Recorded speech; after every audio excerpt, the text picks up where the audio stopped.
Welcome to our show, CXO Spotlight. I'm your host, Chirag Khanijo, and today our guest is someone special. His name is Bill Blount, and he's been the CIO of Velocity EHS, Payflex, Benefit Express, and has led major transformations across several industries.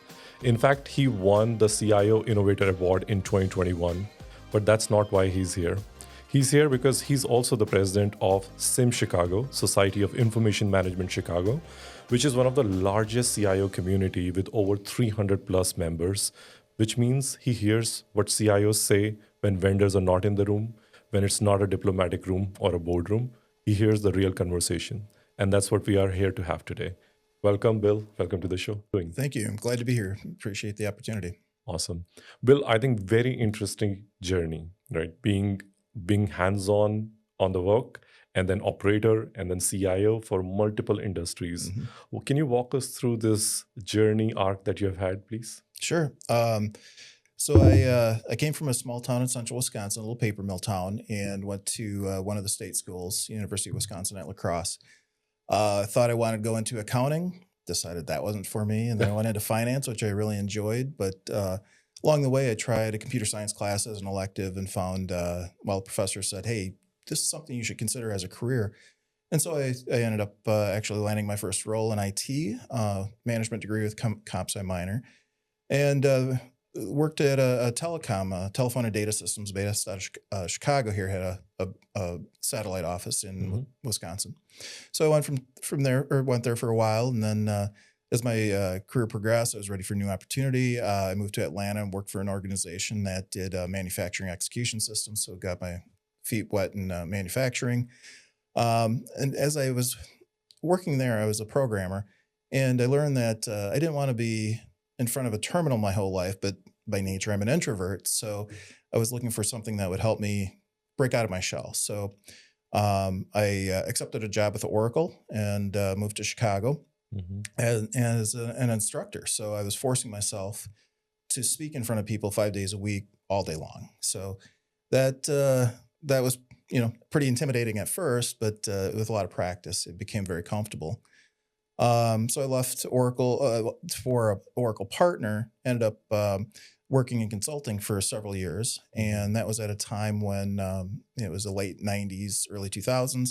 And this thing called the internet was coming along, so you might have heard of that. Yep. So, great transformation in technology, changing of business models and such. I was a consultant for several years, and then like many companies, our company went bankrupt, and I wasn't let go, but I knew that the writing was on the wall. So I was fortunate at that time to land a job with FTD.com.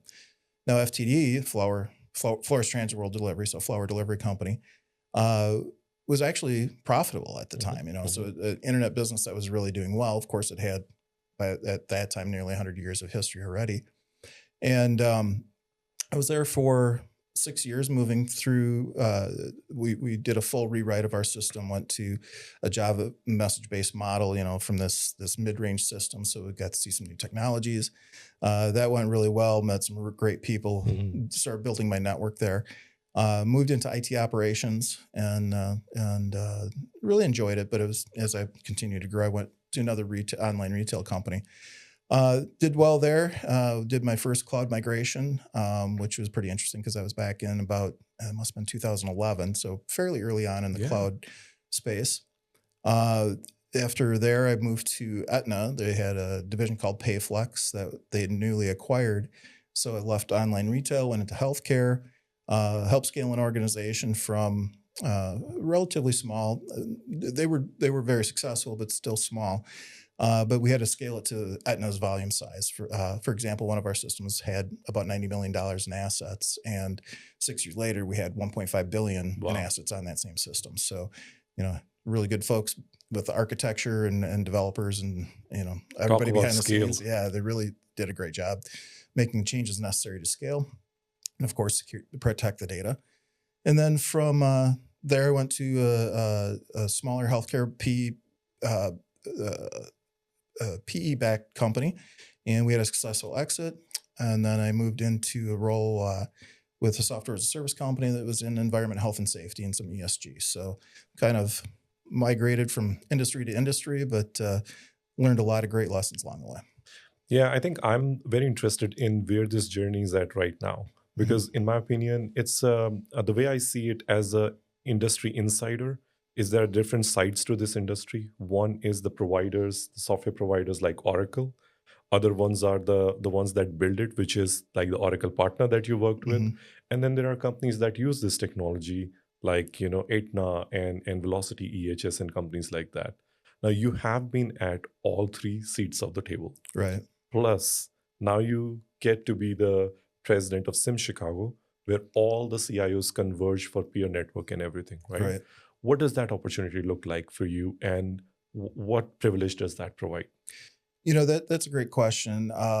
SIM is, I look at SIM in a way that has really helped my career. So I'm a big believer in networking, and SIM's for those of you who are not familiar with SIM, it's a nonprofit, all volunteer organization for senior technology executives. Um, we do have other programs for leaders growing through along their journey from emerging to rising to executive. But the thing that I really appreciate and the opportunity I take it full advantage of is that professional networking, getting to know my peers, whether at smaller companies, larger companies, have more experience, less experience, whatever industry. We often see very, very similar challenges and opportunities, and we're all learning together. And everybody freely shares their knowledge and experience. So in my role as president of SIM, I really get to meet a lot of people, and a lot of times I get to ask questions and just listen or participate in panels or events where others are sharing their knowledge. So it really is a special position to be in, where I can learn from so many people every time I go to a new event. Awesome. Then I'm going to put you on spot, Mhm. if that's the case, right? We all hear so many keynote versions of AI and what CIOs want to do with that. Sure. You, on the contrary, hear a lot of dinner table conversations, which are not diplomatic, which are the real things, right? Right. At an abstract level, what are you hearing where the AI is heading? That's a great question. There's so many. First, you have to make sure you're semantically agreeing in what you're when you say AI. What does AI mean? Could it be Copilot or Chat GPT, or is it something that you are building it in your own products or organization with machine learning and using these other tools? A lot of times, there's so many good tools and so many good opportunities out there to leverage the technology. But a lot of times what you hear are people are saying, we have to do AI. Well, what does that mean? The real challenge is, as you as a technology leader, even, as an innovator, are you focused on the business outcomes, or are you focused on the technology? Years ago, CEOs would fly in an airplane, a broad analogy here, right? Many of us with gray hair have used this analogy.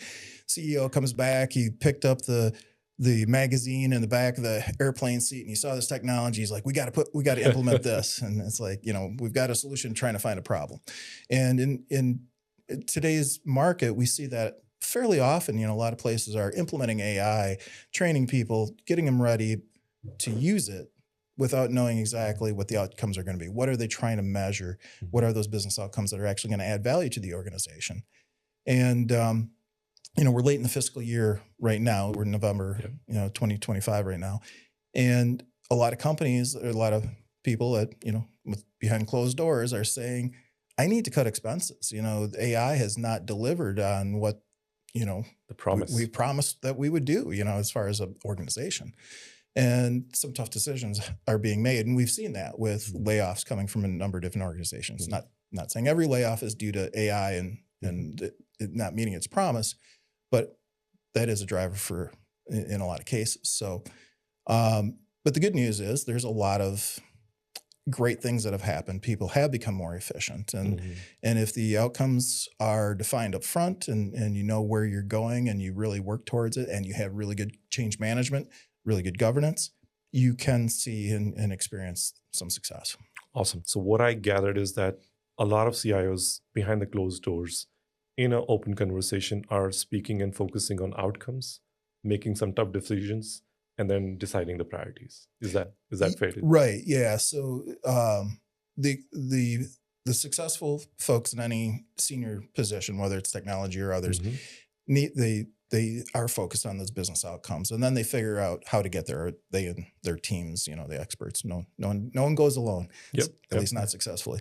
So yeah, the successful folks are focused on the business outcomes and applying technology where it makes sense. All right, so let's think of some parallels, right? You've lived this before. There was this internet era, like Right. we spoke about, right? With the FTD example, it was at a point doing $650 million in 2003 or 4 at that time, right? Right. And then this internet era hit. And um, as CIOs navigate AI, are you seeing any parallels repeat? Yes. A lot of organizations. So prior to FTD, when I was in consulting, we were working with a lot of organizations, and they had to get on the internet. They didn't know what that meant yet. It could be from marketing, it may be sales opportunities, a lot of data exchange, marketplaces, business to business marketplaces. But in a lot of cases, no one is really sure how to implement it. Yeah. And so we had to work through all that. But there is also a lot of new entrants into the market saying, hey, we're experts in the internet. Just like today, you hear a lot of companies, we're experts in AI. And when you start peeling the cover, you find out that, yes, some really do have expertise and experience and references. And then others, they maybe have gone out to, N8N or something like that and Mhm. developed a prototype, but really haven't created a product or done something that's so unique that you really need to bring them in. So, everybody's trying to figure out, okay, how do we gain that experience? How Mhm. do we win business so we can build our presence and build our market? So that happened a lot also back in the days of the internet, and also large investments in technology, and there were many failures along the way. And in a lot of cases, hard decisions had to be made, and there had to be expense management to hit numbers at the end of the year again. But conversely, a lot of people were successful and were able to find ways to leverage that technology and change their business models and adapt it to Yeah. the new world. My role as a builder, but also bringing this community together on Mhm. podcasts like this. I've been having a lot of conversations with varied leaders in technologies, like not just chief information officers, but the data leaders as well, who are Mhm. sort of the implementation arms of the organization. And I'm seeing a couple of patterns come up, but I'm not sure if they're patterns or not. And I'm going to say some of Sure. those things. One is a lot of AI pilots happening, but they're still shying away from hitting the production. Not sure why. Is it just because we did not choose the right use case? Is it because the cloud costs are very high? So there are some factors playing. This cost factor is it looks great at the smaller level with the N8N workflow, like you said, Right. but as it scales up, it actually needs a lot of consumption and things like that. Are you seeing this, or are there other patterns? What do you see? Yeah. So one, if you're not failing, then you're not trying hard enough. So Mhm. you have to uh, weigh what are going to be your best opportunities to pilot the new technology. But as far as moving forward, a lot of organizations, they may have a pilot that looks great, but they aren't sure how to scale it. Or, like you said, cloud, for example, if you don't have the right governance in place, your cloud costs could spike hugely, very, very quickly, unexpectedly. Mhm. A lot of enterprises, they're probably okay because they've been there, done that. They have their process and governance in place. But smaller, mid-sized organizations are still figuring this out. And I've experienced this myself at a smaller organization. We had a machine learning team that did fantastic, but every time that they ran a test, when we weren't aware, we would see those spikes in cost. And so we learned very quickly to put the right governance in place. So um, again, it's making sure that you're constantly moving forward, but you're also performing your look back. What did we learn from this? And it isn't just it was a pilot successful, but how do we manage this? How do we operationalize? What other skill sets are necessary? Now, as far as scaling, um, technology will let you do whatever you want in a lot of Mhm. cases, but with AI, you need the human in the middle, right? We're all aware of hallucinations and things like that. Mhm. And while the technology is getting better and we're learning better how to use it, we still need that human in the middle to make sure it's going the direction we want, the answers are accurate and whatnot. So until we solve that problem, we're not going to be able to fully scale or automatically scale in the way that eventually I think we will be able to.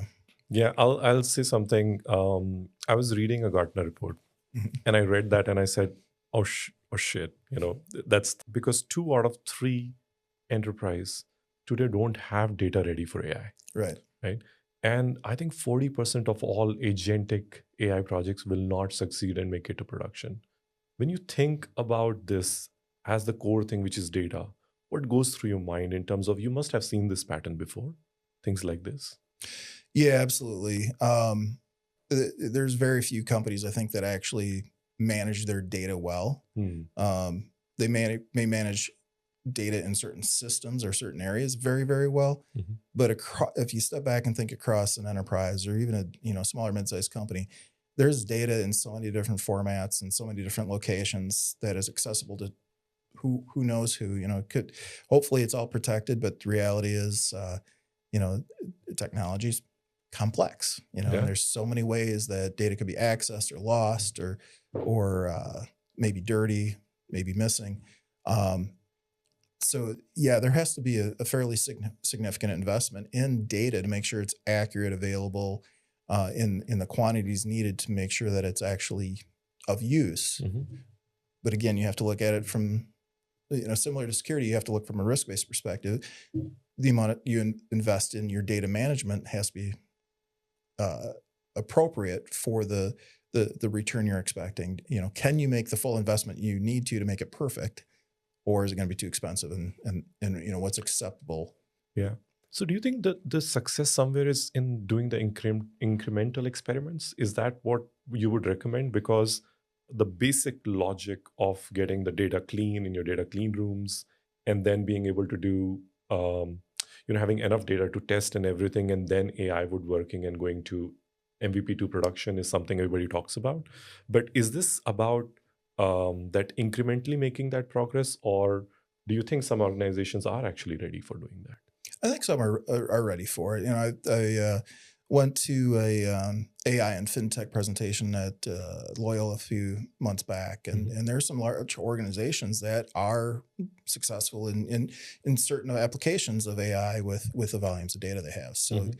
um, they did get there with incremental uh, improvements, making sure that it was meeting at least the minimum requirements they needed for a true product. But they have since expanded on it very quickly, and that was actually one of the more surprising things. It wasn't so much how long does it take to get the data ready; it's how quickly some of the organizations can move that traditionally were slow because of regulatory limitations and whatnot.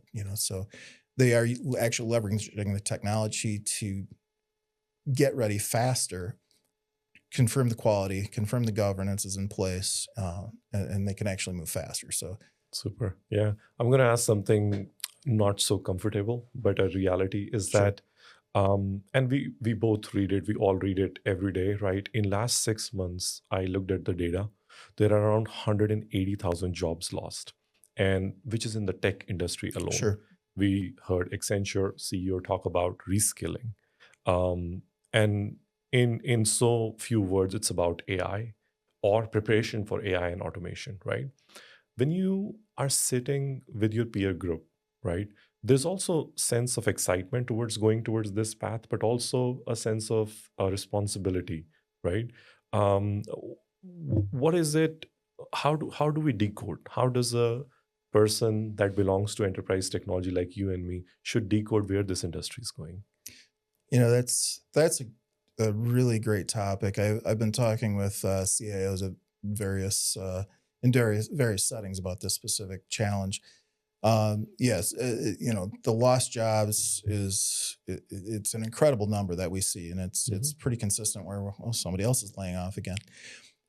This is actually a parallel back to when the internet bubble burst, right? Many people out of work, and it was pretty devastating to a lot of Mhm. folks.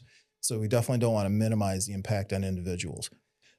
I think what's going to happen, or what we're seeing already, though, is again, organizations are not realizing the impact that they thought they were going to see from implementing AI. Oh, people are going to work faster. They'll be able to do more.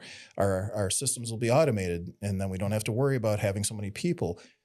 We don't need so many programmers because we can do entry level and mid level coding with these tools. Well, so in a lot of cases, there's a lot of truth to a lot of those things. But then you also have to think about, okay, what's my pipeline? Because my senior folks that are becoming more and more valuable because there's fewer of them with all this knowledge, what's going to happen to them? Retire, move on. There's different things to happen. And if I haven't kept a healthy staffing pipeline, I may be creating a bigger problem for myself. Absolutely. And I have hope for the people that are affected. In short term, it's painful. But I think about all the other changes that we've seen through technology and just any kind of major transformation. People have been displaced, but they have learned new skills. The economy's changed. There's been new demands for different types of roles, skill sets, and people have learned them and they've moved on. I was listening to Chris Hammond from Northwestern University the other day, and he was talking about AI. He actually requires that all of the students use AI, which, the big debate in university levels, should we let them use it? Yeah. Should we not let them use it? And he's studied AI for how many years? And he said, the tools, and I'm paraphrasing, and I encourage everybody to go listen to him or read some of his writing.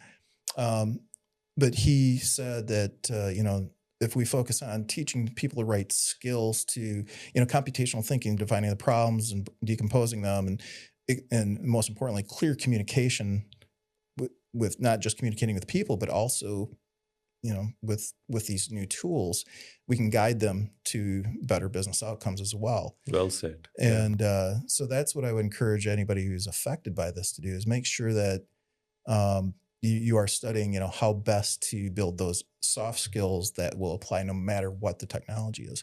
Yeah. But I think in the next several months, we're going to see a lot of companies go, okay, we didn't realize those gains that we expected. We do need to restaff, at least partially. Yeah, and I think I kind of agree to that completely, because there's a sense of realism as well as data backing to this. I was reading, what is the overall spend in technology today? So we're going to, by the end of this year, which is next month, in 2025, the whole spend is going to hit $5.4 trillion, right? Out of that, just 10 years back, Bill, the 50% spend was with hardware, 24% with services, like the IT services, and then 20% with, I think, was software, and 5 or 6% as telecom and all that spend, right? Whereas now, the spend on hardware has shrunk to around 25%, and now the software and IT services is 30% each, right? And that is such a good indicator that when cloud came, everybody said it's going to take away all the jobs of data center people.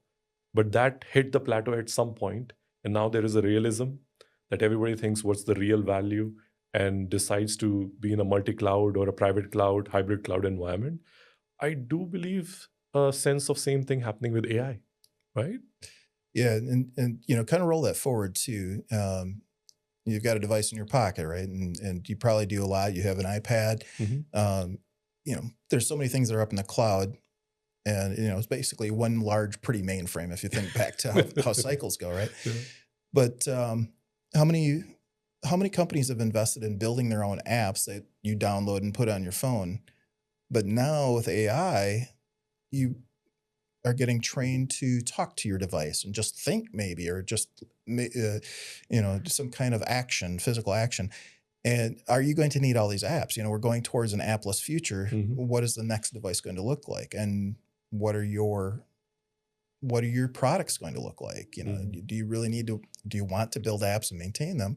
Or do you just want to build interfaces and let these devices that have those user interfaces ready to go, you integrate with them? So, and interesting, here's what's wild to me. that at the same breath, when we talk about people losing job because of AI, Mhm.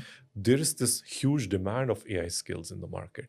And it is very hard to find Meta or I think some of these companies were paying tens of millions of dollars of package to people, really skilled in AI and everything. Right. But now when you have enterprise companies, these Fortune 500s or Fortune 1000, you need to acquire, and you may not have Meta kind of budget to do that.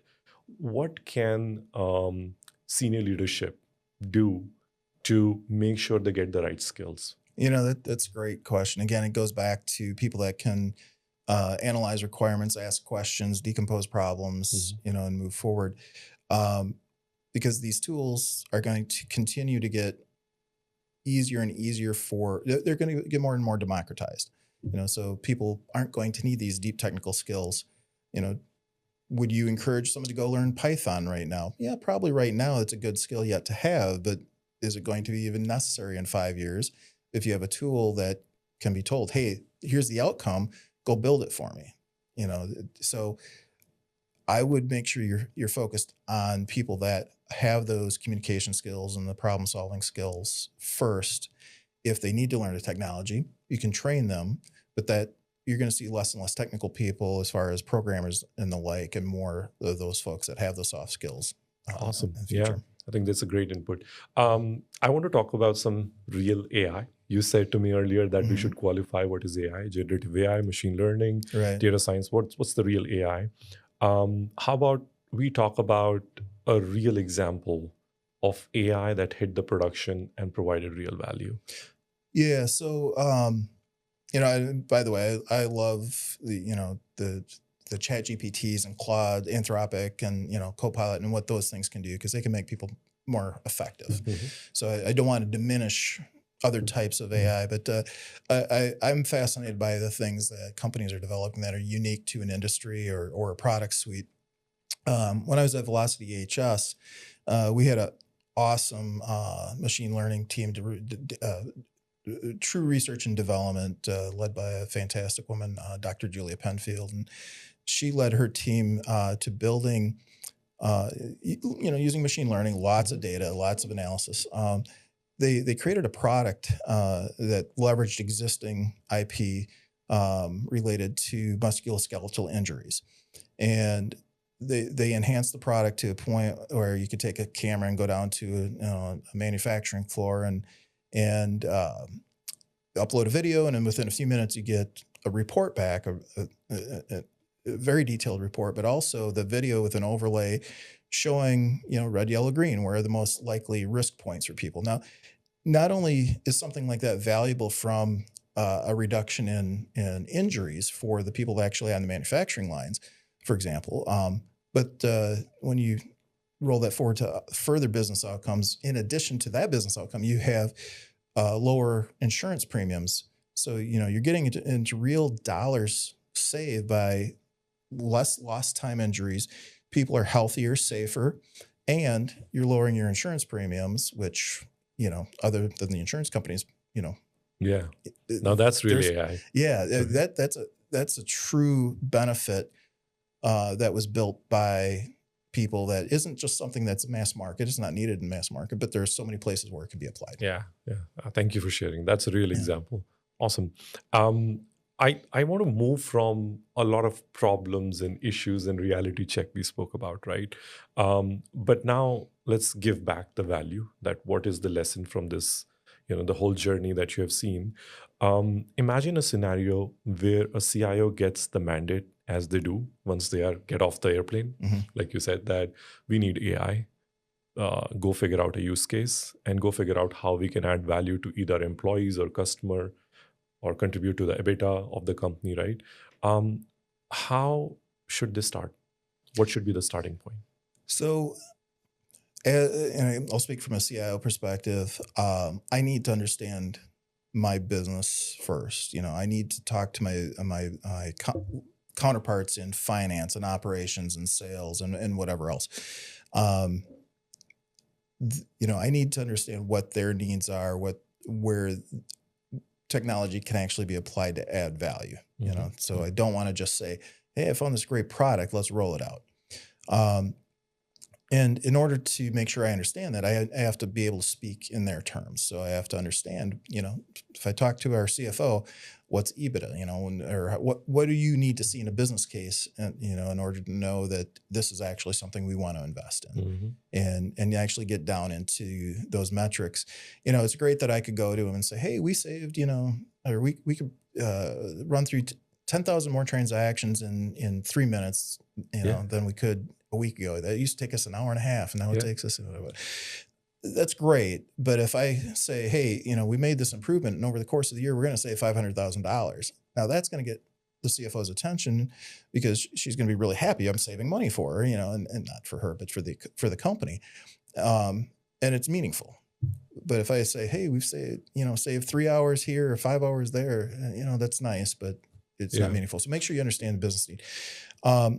So then once we know what those problems are, highly encourage everybody to, go through some kind of weighting system. Where is the most impact going to be? And I encouraged bringing together, some kind of steering committee with representation from other parts of the business. Everybody's got their own ways of doing it, but I've seen that work successfully in different places. And then go out and find the technologies that may apply, and determine what those investments are going to be to start those pilots, and make sure you define your metrics up front. How do we know we're successful or not successful? So that at least is a starting point. Interestingly, I want to mention a amazing thing told to me by a CIO like 10 years back, was that we were discussing $1 billion contract, and it was for 7 years, and it was about everything they do with it's a major airline, right? And one thing she said about, like there were dozens of SOWs, or scope of work, what we call in our business, we were writing. And we were saying, we want to do digital for you, we want to do cloud for you, we want to do XYZ for you, right? And we were struggling to find business reasons for that. And she said, in a very simple way, there are only two kind of projects that any company does: revenue generation or operational efficiency. There's no other project. If you cannot allocate to either of the one, that will get canceled. So that resonates with me so much, that what's the business reason for doing this in the first place, right? So yeah. On the topic of projects and money and everything, right? Lots of lessons and learning from being your place to knowing 300 plus CIOs. Budget planning has evolved. What's the sort of the mantra for you that you think about how to go about planning your budget when you're in that kind of role? Yeah, it really hasn't changed, despite this great transformation that we're seeing with AI. There's still a certain amount that has to go to operations. How do you keep the lights on? It's, for the lack of a better way of saying it. Then there's what goes into the expected development, expansion, those types of things. And there always should be a certain amount that's set aside for innovation. And that's where I would think, these investments in AI should come from. And, whether it's a certain percentage, or, a lot of that comes from, what's your strategic plan? What's your operational plan? And where does this fit in? And how do you make the case for these innovative projects? And with the understanding, some of these are going to fail. And, if you look at it from a pure dollars perspective, you'll never do any of it. So, you have to make sure that your business case includes that discussion. When things go bad, do they really go bad, or did you just learn something? So whether it's a 5%, 20%, whatever your number is, you need to make some kind of investment for in that innovative effort. A lot of this budget goes to the vendors, partners, or IT services or providers that are there at these companies, right? And at SINS, you see these people in action as a sponsors, partners, and you also see the other side of the house, which is the buyer, which you yourself have been and are right now as a CIO. How do you differentiate a vendor from a partner? Like, how does that change happen? That's a great question. So for me, you're right. Before I sign the bottom line, one of my there's all kinds of criteria you look at, right? You have to, first of all, is this going to help us achieve our business outcome, regardless of anything else? That has to be there. But there's data privacy concerns, and are they going to be an ongoing business? Are they financially successful? Do they have reference cases, things like that? But for me, everybody will be there for you when things are going well. But when the bad stuff hits the fan, I need to know that partner that is going to be there, and that's Which truly will a partner. happen. And it does, yes. And I've unfortunately had my fair share of those that I've had to go through, but fortunately, I've always had great partners that even when we've had difficult discussions, we've been able to work through them and figure out, okay, how do we first solve the issue?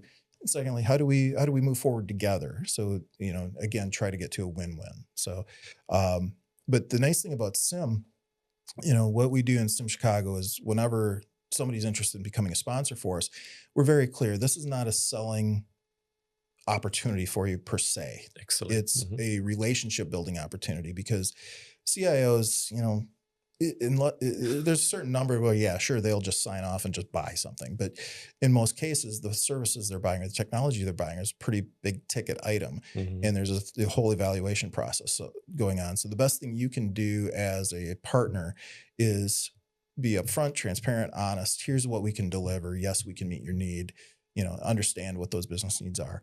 And build that relationship over time. We've lost some vendors sponsors that have come in and said, I'm not seeing a return after 30 days. Well, we explained up front, the CIOs are not typically going to move that quickly. But we've had other sponsors, some that have been around for years and years, that are true partners, and we get to know them not just professionally but personally. And we know that, I'll speak for myself. I know if I have a problem, they will be there, side by my side, walking through the muck with me until we get to a resolution. Yeah, and I think at some point it's beyond that transactional relationship. Absolutely. Too, right? Yeah. I would push this a little bit further, that there is kind of an impending need for differentiation that I see for the partners and the IT companies out there. Because when the pie was very big, and there was so much money to go at it, nobody was saying, why don't you do automation? Why don't you do AI and less money? It was fine because there was a lot of business for CIOs to award to partners. Now this has shrunk a bit because the mandate is do more with less. Right. Everybody's saying that, right? In that position, you have to be more choosy and determinate of who you choose to engage, right? Right. Is there anything that you think from an existing partner perspective? I agree. When push comes to shove, when business as usual is at struggle, you have trusted partners and things like that. But when you are doing something new and considering new partners, what makes you notice them? That's a great question. Again, I want to make sure that the person that is sitting across from me is genuine. If it's pure sales pitch, and I know that they're not interested in it, like you said, they're interested in transaction, they're not interested in a partnership. Yeah. So, and I think that's true for a lot of senior executives, regardless of discipline, whether it's technology or some other area. If somebody's just trying to sell to you, you're probably not going to be successful, at least with people that have a fair amount of experience. But again, do they understand what my business need is, whether it's a problem I'm trying to solve or some growth that needs to, we're trying to reach a certain growth goal. Do they understand that? And do they have the product that'll help me get there? And it's not just vaporware or, smoke and mirrors. They'll be able to demonstrate to me that this product actually does what they say it's going to do. I'll push back, because what I'm trying to determine is that for a long time in our industry, saying a lot of things and being a system integrator was enough. But as you have less money to spend, you're spoiled for choice because there are so many partners. So Sure. Has the decision making changed to, let's hire more boutique companies or specialist companies? Let's hire companies beyond just skills and availability of resources and talk about whether they have industry use case experience as well. Sort of more preferences, because I have to really justify where I spend my money. Has that happened, or the criteria is still pretty similar to what it used to be? Size of the company is important to a point, but it's not a decision point in and of itself. I've worked with many small companies that came and they solved a specific problem for me. And in certain cases, I didn't know that they had other services or other partners that they could bring to the table until, again, we got to know each other and built that trust relationship. And once we built a track record of trust and success, and again, I knew you're going to be there with me as I go through my issues. Mm. When you bring something else to me, or as I learn more about the organization, yes, I have expanded with more boutique companies, but there's certain things too that it only makes sense to go to a large, in certain cases, like a large cloud provider. Yep. But again, even with let's say one of the larger ones, you still have to see that they're going to be there when there's challenges, but also, helping you meet your other business outcomes. Mm-hmm. But it also helps to understand what their goals are. If they're bringing new products to market, there may be ways that if we could leverage something and it makes sense to bring it in, we may be able to negotiate a discount somewhere else because it's helping them sell product X, but we need product Y, and we can work together to get to a win-win.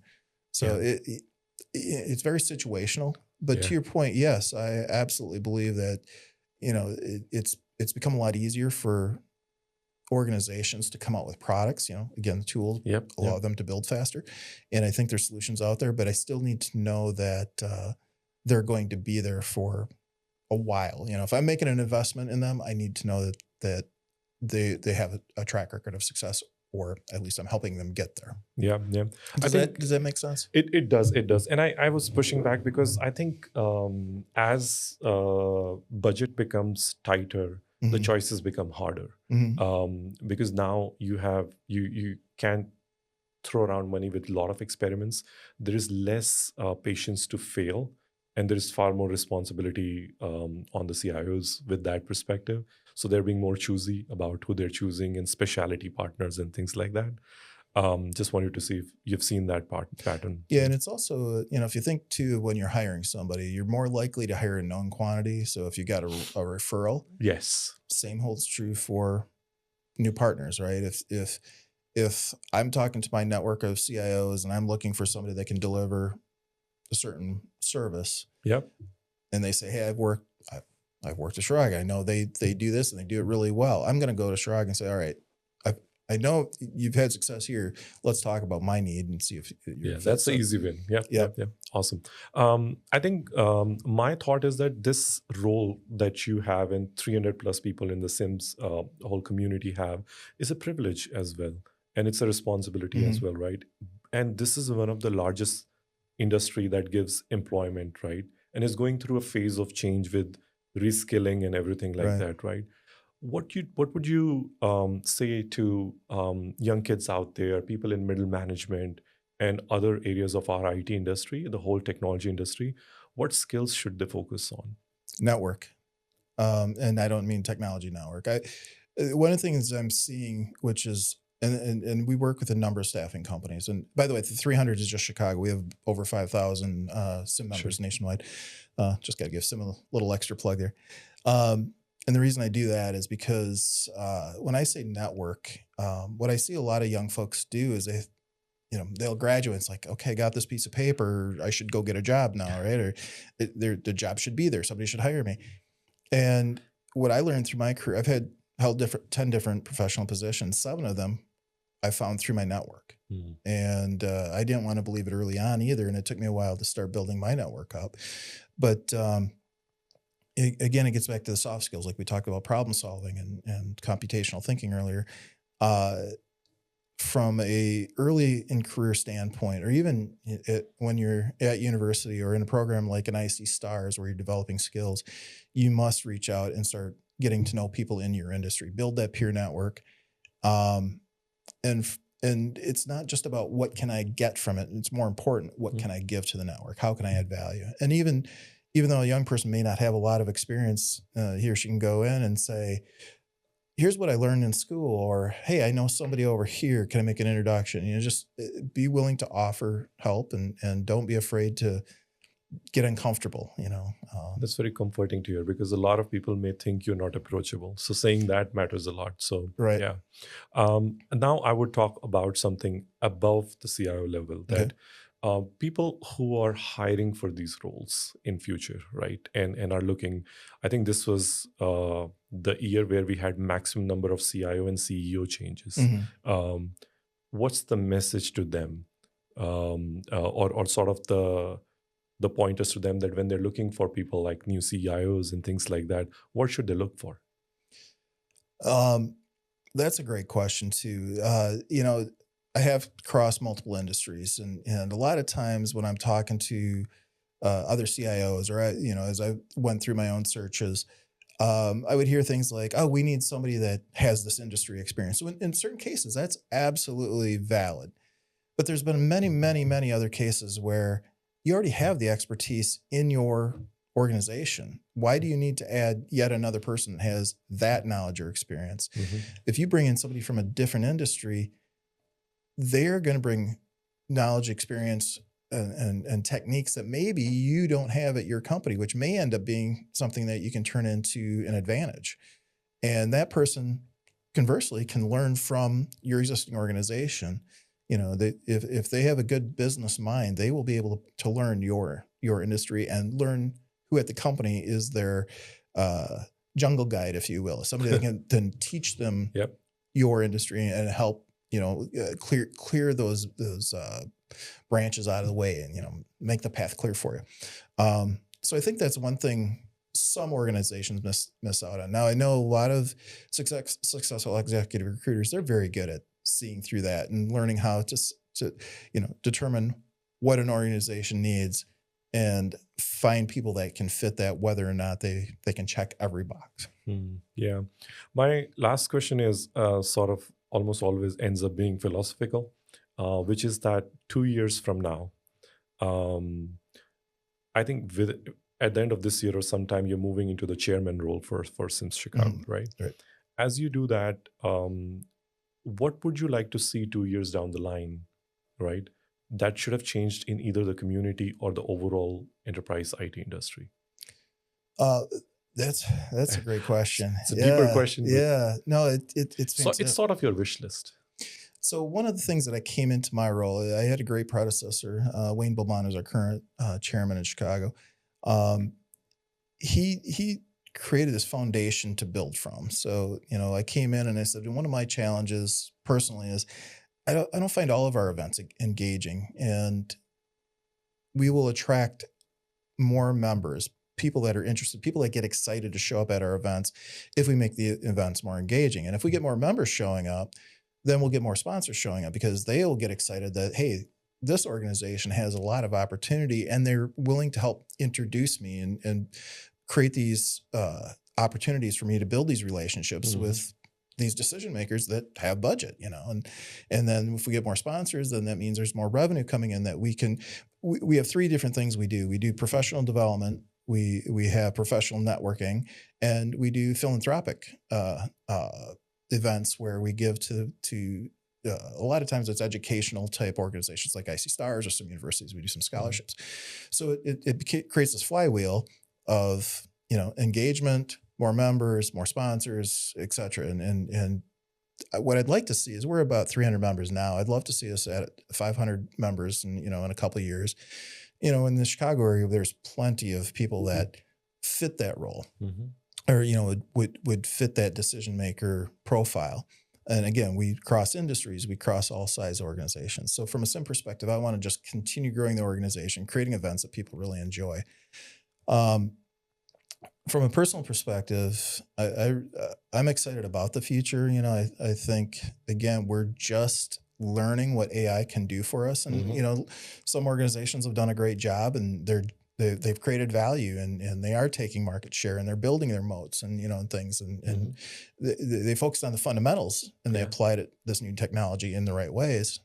And then those that haven't been as successful, I think they're going to figure it out, and there's going to be a fantastic opportunity in the next year to hire all these people that have been learning this stuff that are currently out of work. They're going to be excited to get back into an organization and contribute. So I think we're going to see a lot of growth over the next 12 to 18 months, and I'm very curious about what's going to happen. How is AI going to change our lives? Yeah. This was my last question, but I think I always want to finish it on a do good note. Mhm. You spoke about something about the philanthropic efforts that you Yeah. do. I would love to know what more is. And I think it will benefit a lot of audiences on how they can do good. And I don't know what that is, but I would love to know about that. Yeah, so a lot of our members, there's other ways to network with professionally with peers. Again, we're a nonprofit. We're not looking to sell anybody on anything. But from a philanthropy standpoint, for example, we've partnered with IC Stars. I think it's going on 20 years now. For those who don't know, IC Stars is a organization that serves underserved communities in Chicago, Kansas City, and Milwaukee. Now they've expanded. Mhm. I think they've been around for 25 years themselves. And what we do is what IC Stars does is they bring people in that have attitude, aptitude, the ability to develop skills in a very short amount of time. They put them through a very intense 4-month training program where they teach them technical and professional skills, and they have projects for them to do, and they've partnered with many organizations in the area. So they get real world hands-on experience, and the expectations are pretty high. I mean, the folks coming out of these programs, they have been put through the ringer and came out Wow. shining. They're just very talented, very wonderful people. And what we do as SIM is one of the big things we do is a fundraiser every year. We do a golf outing and Mhm. give tens of thousands of dollars every year to IC Stars, and again we have other scholarships that we give too. But we're looking for ways to help build the community, and in return we get to meet some wonderful people that are earlier in their careers on their way up that we can help not just get through that training, but now they've got mentors and peers and a community that they can build upon themselves. And Yeah, this is amazing. I didn't know that. And yeah, I think what's fascinating to me is, and I would look up IC Stars and everything about yeah, them. Because in my opinion, a lot of times it's not easy to give money, but just giving money is one act. right, The act of, the nurturing aspect of it, what you're saying, and then providing the job and the whole aspect about it is just incredible. right, It's right. fantastic. Thank you for doing that. Yeah, Yeah. and by the way, they have an event. So we have our CIO of the Year awards coming this week. The next night they have an event where they're bringing in senior leaders and they're doing some speed networking. So it's an Mhm. opportunity for their interns from many different cycles to come in and also practice that skill and build their network. So Awesome. Good luck with it's that. not just about the money. Yeah, absolutely. Well, this was fantastic. Thank you for being super honest. This is one of the most candid discussion I've had. And it truly showed a lot of people into the mind of the CIO. Sometimes we always worry about what the CIO does, but into the mind of CIO was the objective of it. So thank you so much for that. And thank you for all the people who turned up for CXO Spotlight. Thank you, Shirag. I appreciate the time. Thank you.